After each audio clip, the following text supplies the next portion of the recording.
How do you Yes. decide what you're not doing anymore? Right. How do you go about that? That is really tricky, isn't it? And especially once you've been assigned the task, it's very difficult to kind of slopey shoulder it, get rid of it once you've been given it.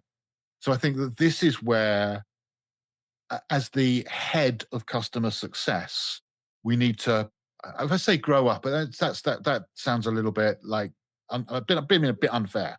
But and I Yes. don't mean it in any bad way, but I just mean like we need to be mature as a head of a department to recognize we are there to represent the business to our unit, to our team, but B to represent our team to the unit as well. That is part of what we're meant to be doing. And the senior decision makers in our company rely upon our help as the head of customer success. We're the expert. We've got an understanding in the art of the possible in customer success management.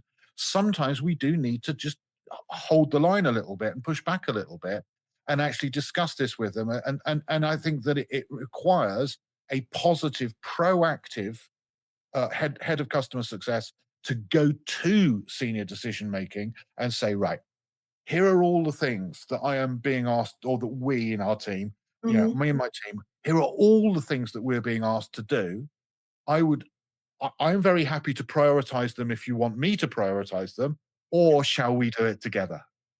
Right, and then you create the actual understanding what makes impact And it, to the and it customer. comes from the top, right? Or Mhm. it either comes from the top or it comes with the seniors' approval.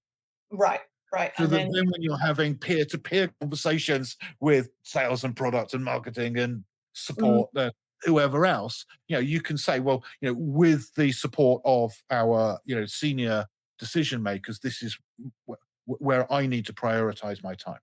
Or what our remit is as well. And I like Exactly, obviously exactly. kind of think about that from the customer journey perspective is where does it stop and end, and who owns the accountability, almost like your good old Right. racist charts. Right. Yeah. Yeah. And so it takes a strength and strength and personality to be able to do this and kind of, if you like, get away with it when you're Mhm, talking to senior decision makers and your peers in other departments who may have been around a long time and have an awful lot of political clout in the business. Like mm, your head of sales is going to be listened to, right, by everybody. Well, why should the head of customer success be listened to if we've only been there 6 months or something like that? Well, that's where we need to come in and be assured. Well, look, you were employed as the head of customer success. It is part of your role to act as the head in that kind of respect and actually, assist the company to understand the art of the possible, not mhm. just say yes to whatever they ask you to do. And I think interestingly, I think what you alluded to is kind of one of my questions I was going to ask you around mindset, because it sounds a bit like you are talking about the mindset in terms of um, essential kind of shift in mindset about what you're going to take on and what you're going to prioritize and what you're going to say no to. So, where would you go with that, Rick, in terms of sort of prepping our customer success fellows who are on this call to think about how you Yeah. counteract the arguments that may come back to you to say, well, no, surely that's just your job. Well, everything has a cost to it, doesn't it?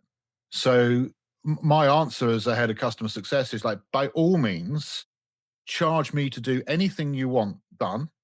You tell me what it is, and then let's work out what resources it requires, and let's make sure you provide me with those resources, and then we'll do it.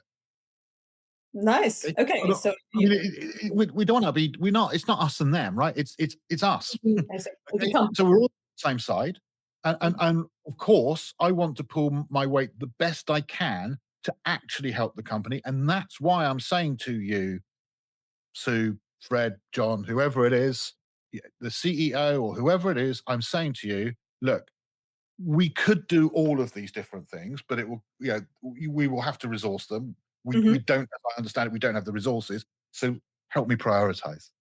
And Yeah. then I will know because and you will know, and you will be comfortable and assured it's going to get done because it's been resourced properly and it's been managed properly. So it's a question of inviting them in with you to get things right strategically from a business strategic perspective first, before we start doing stuff on the ground. And this is one of the issues of customer success management. It's because of its maturity. We've done it the other way around.